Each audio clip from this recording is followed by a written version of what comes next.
목소리가 들리나요? 네.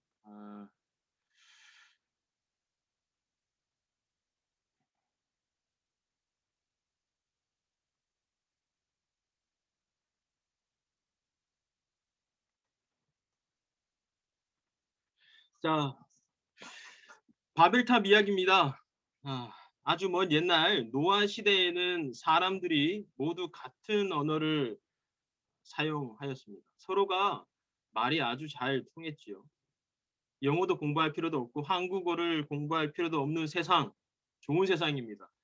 세계 어느 곳에 여행을 가더라도 걱정이 없습니다. 모두가 말이 통하기 때문이죠. 정말 부러운 세상입니다. 그런데 하나님은 세상의 말을 모두 섞어 버렸습니다. 서로 알아듣지 못하게 되었지요.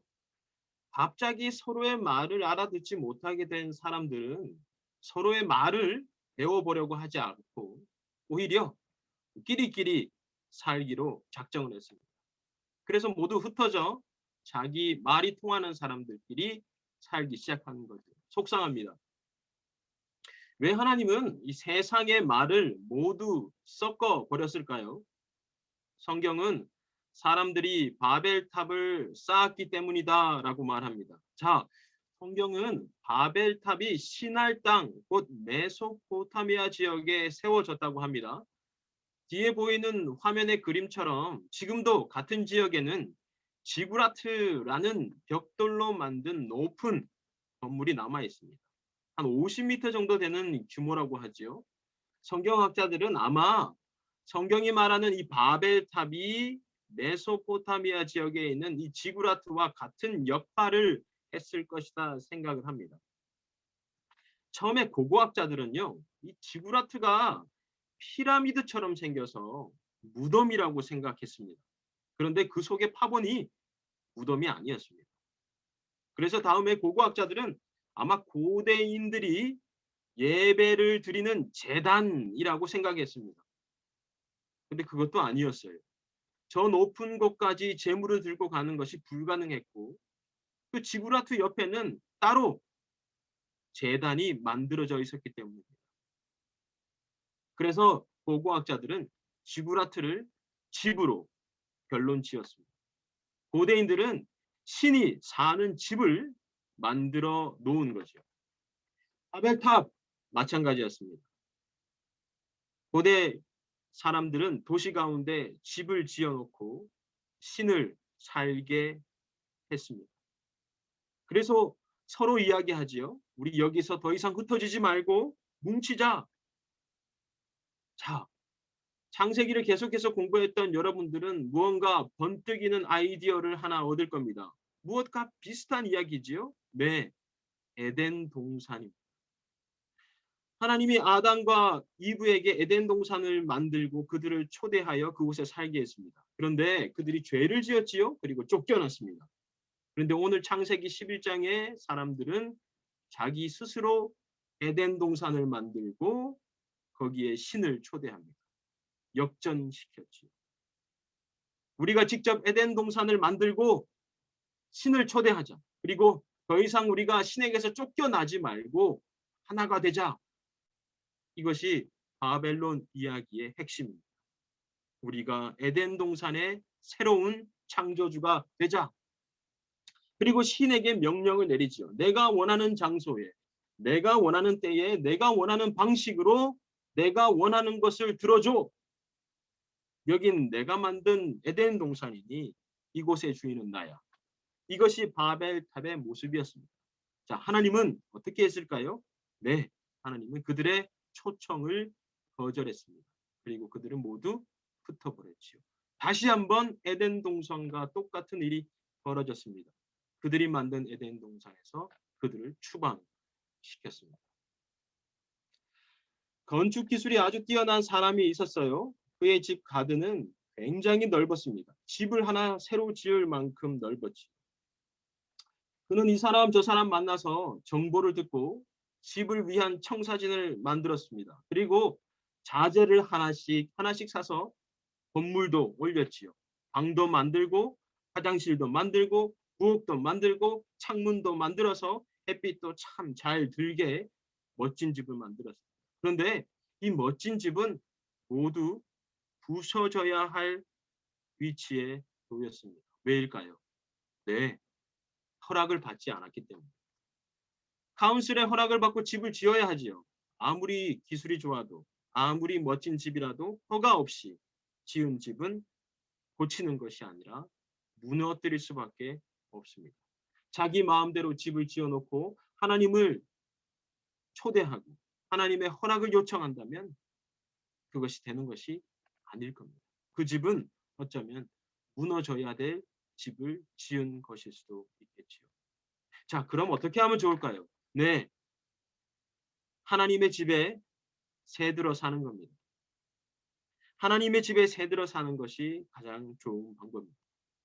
우리의 가장 큰 착각 중에 하나는 내가 집을 짓고 하나님을 그 집에 초대한다고 생각하는 겁니다. 사실은 그 반대입니다. 하나님이 집을 짓고 우리가 거기에 새들어 사는 거죠. 홍수가 나고 바람이 불고 비바람이 불어쳐도 걱정이 없는 이유는 집을 수리할 필요가 나에게 있지 않고 하나님에게 있기 때문입니다. 왜요? 하나님이 집의 주인이지. 아이는 부모 집에서 보호를 받으며 삽니다. 우리 청소년 친구들도 부모님의 보호를 받고 살지요. 그런데 가끔은 아이들이 착각합니다. 내가 사는 집에 부모님이 사는 걸로 착각하지요. 내가 필요하면 부모님이 당장 와야 합니다. 그런데 내가 필요 없으면 부모님이 나의 이름을 부르는 것조차 싫어하죠. 나는 관심을 받고 싶어 하는데 간섭은 싫습니다. 참 신기하지요? 소리를 꽥 지르고 문을 쾅 닫고 방으로 들어가는 아이, 자기가 자기 집의 주인인 줄 착각하는 아이입니다. 부모는 속이 상합니다. 저놈이 언제 컸다고 저러나 싶지요. 아이는 자기가 이겼다고 생각합니다. 문을 콱 닫고 들어가니 부모가 아무 말도 하지 않고 야, 내가 이겼구나. 부모님이 문을 조심스레 엽니다. 야, 너 배고프냐? 라면 끓였다. 나와서 먹자. 그러면 아이는 기분이 좋아져서 나옵니다. 왜요? 내가 이긴 것 같기 때문입니다. 그런데 착각이지요? 부모가 져준 겁니다. 자기가 주인이라고 소리를 지르는 아이에게 부모가 져준 거지요. 왜요? 부모거든요. 하나님도 마찬가지입니다. 하나님을 오라 가라 하는 인간들 스스로 에덴 동산을 짓고 신을 초대하고 신을 자기 주 하인인 양 부리고자 하는 인간들에게 하나님은 져줍니다. 그들을 멸망시키거나 그들을 죽여버리지 않지요. 하나님은 그들을 오히려 찾아갑니다. 스스로 주인이 되어서 자기 마음대로 하겠다는 인간에게 하나님은 찾아가 져줍니다. 그것이 오늘 창세기 11장을 끝으로 12장을 시작하는 이야기입니다. 12장의 이야기는 아브라함의 이야기죠. 12장 1절은 이렇게 얘기합니다. 여호와께서 아브라함에게 이르시되, 하나님이 아브라함을 부르시고 축복합니다. 하나님이 인간에게 져 주는 겁니다. 하나님은 인간의 부모가 되기를 원하셨습니다. 그렇습니다. 아이의 방을 여는 것은 아이가 아니라 부모입니다. 하나님도 오늘 인간의 문을 열고 인간을 초대하고 그들을 부릅니다. 이것이 오늘 바벨론의 이야기와 아브라함의 이야기가 연결되는 시점입니다. 우리 청소년부 친구들은 부모님 보호를 받고 삽니다. 부모를 이긴다고 생각하지요? 아니요. 부모가 여러분에게 져주는 겁니다. 부모님은 여러분을 또다시 부릅니다. 하나님도 여러분을 또다시 부릅니다. 어떤 일이 있더라도 그 찾아오시고 내려오시고 부르시는 하나님을 기억하고 그 하나님을 만날 수 있는 여러분 되시기를 주의 이름으로 축원합니다. 기도하겠습니다. 살아계신 하나님 감사합니다. 인간은 신을 향해서 올라가고자 했습니다. 그리고 신을 초대해서 신을 자기의 종으로 부리기를 원했습니다.